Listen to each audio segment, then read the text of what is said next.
Hello. If you didn't know, a trend has been circulating online of propaganda I'm not falling for. I'm sure you know of its existence, but it's kinda like things a lot of people say frequently that I don't agree with. I feel the absolute need to jump on it in relation to K-pop, because as we all know, I have superior opinions, so I have accumulated a lot of opinions frequently shared by other K-pop fans, and I'm gonna disagree with them and tell you why. By all means, please get triggered and leave hate comments, helps the channel a lot. Alright, have fun or whatever you do with these.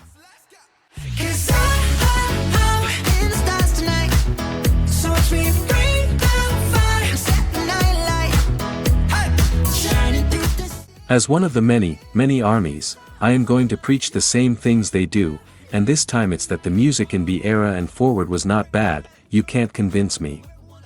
You've clearly never woken up like a sleeper agent at the sound of Dynamite or cried to Life Goes On, and it shows. Also the solos.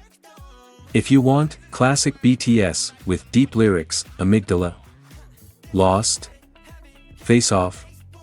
It seems to me that none of you even listen to any of the solos if you're so quick to say they're meaningless. I don't know what's gotten into K-pop fans in the half a decade since B, but I don't like it. Y'all are so unappreciative of them and so fast to make fun of their music, when it's still BTS, even if you don't like some of the releases.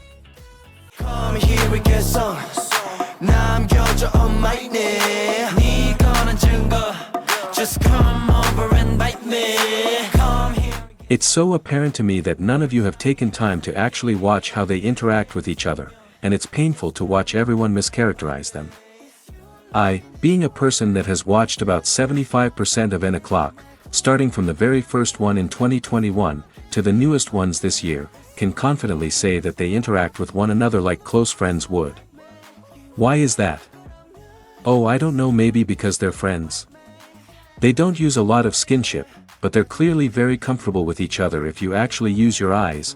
Being touchy is not the only way to see appreciation in friendships, especially from an outside perspective. And before you start pulling up all the clips of them fat shaming Sunu, please be aware that they all say things like that to each other all the time, as well as other seemingly rude comments. It's not a singled out thing, and they all laugh about it every time, and Sunu's a part of them. If you used your eyes and ears, you'd see how much they appreciate Sunu, because they've talked about it countless times, and always pull him back into situations when he's being quiet. He's not ignored and endlessly bullied by them. Nicki literally gave them carnation flowers on his 18th birthday because he views them as his parents. I really am not understanding why their relationship is picked apart so much when they're obviously close if you're not an idiot, but I guess no one's ready for this conversation.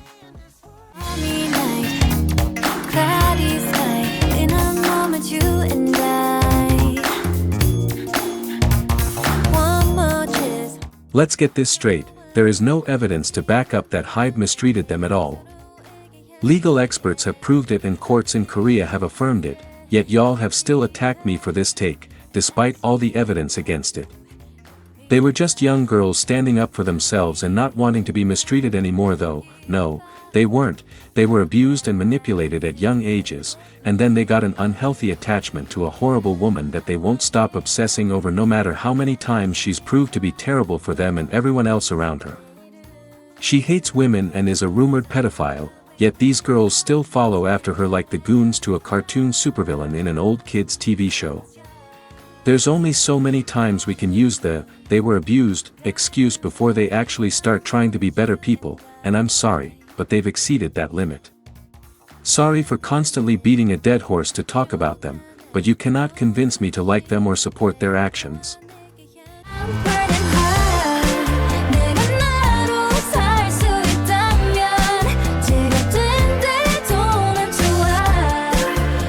Truthfully, I wouldn't have that big of a deal with this if you K-pop fans actually knew what it was and used the term in the correct scenarios. Payola is the illegal action of bribing someone or position under the table to promote a particular product or interest. It does happen sometimes in industries, but it's a shady business. You guys throw this word around every time a group you don't like charts well, gets views, wins an achievement, or even has proper promotion. Brand deals, ads, and billboard placements are not illegal. No, that's a company doing its job correctly by properly promoting its artists in order to get those things for them. You remember all those hype artists that got into the Recording Academy recently? Yeah, that wasn't Payola, their company submitted their request to join, and then they met the requirements necessary. A group doing well isn't illegal, sometimes the general public just, I don't know, likes their music.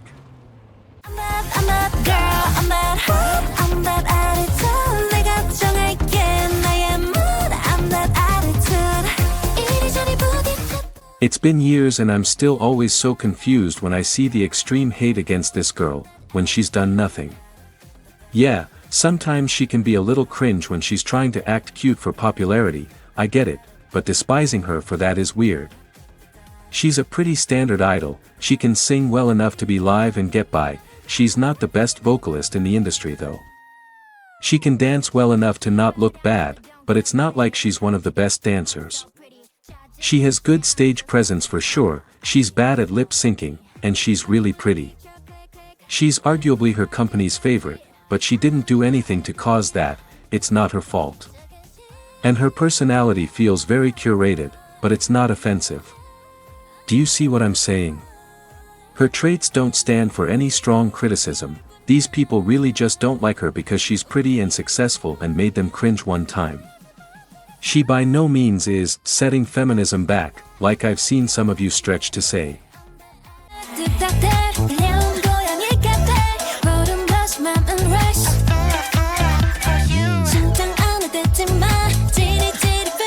People see cuter girly things and immediately relate it to being childish, and then from there relate it to being sexual. I've seen this opinion dwindle since Magnetic, but it's still floating around.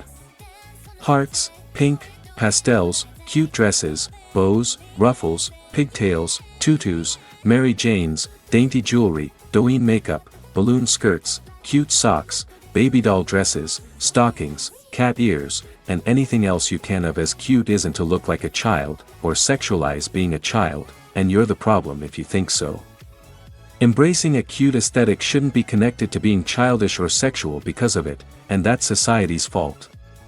If you look at it and see something sexually motivated, you're the problem. Stop sexualizing femininity and cute things.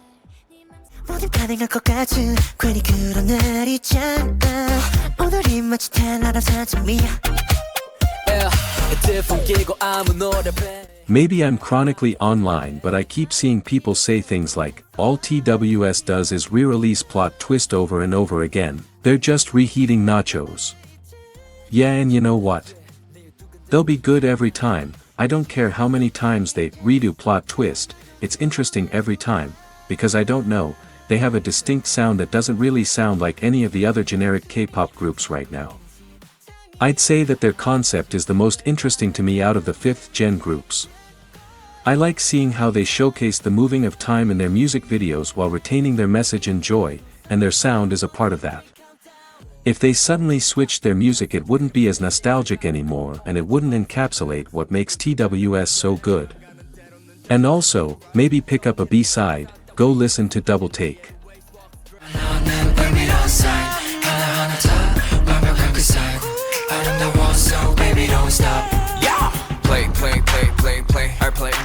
Well, I've been a K-pop fan for 15 years, okay. And? Do you want a trophy or something? I've been a fan for 5, what's your point? To me that just means that you're gonna have outdated opinions and weird nostalgia because you're easily 30, which is fine, but you can't act superior to other fans when they weren't even alive 20 years ago. Are you seriously sitting there at 30 trying to appear better than a 15-year-old for being older? You could have just become a fan of a group 2 months ago and still know way more about them than someone who's been a fan since debut, and I wholeheartedly stand by that. It's not about the length of the time standing but about how much you actually enjoy the group, and no, you don't have to know every song or have watched every piece of content to count as a fan either. You're not better than everyone else because you're a debut stan or a second-gen stan. On that note, I'm packing it up for today. My schedule's finally back to normal as well. As always, I'm Strawberry Gin and bye.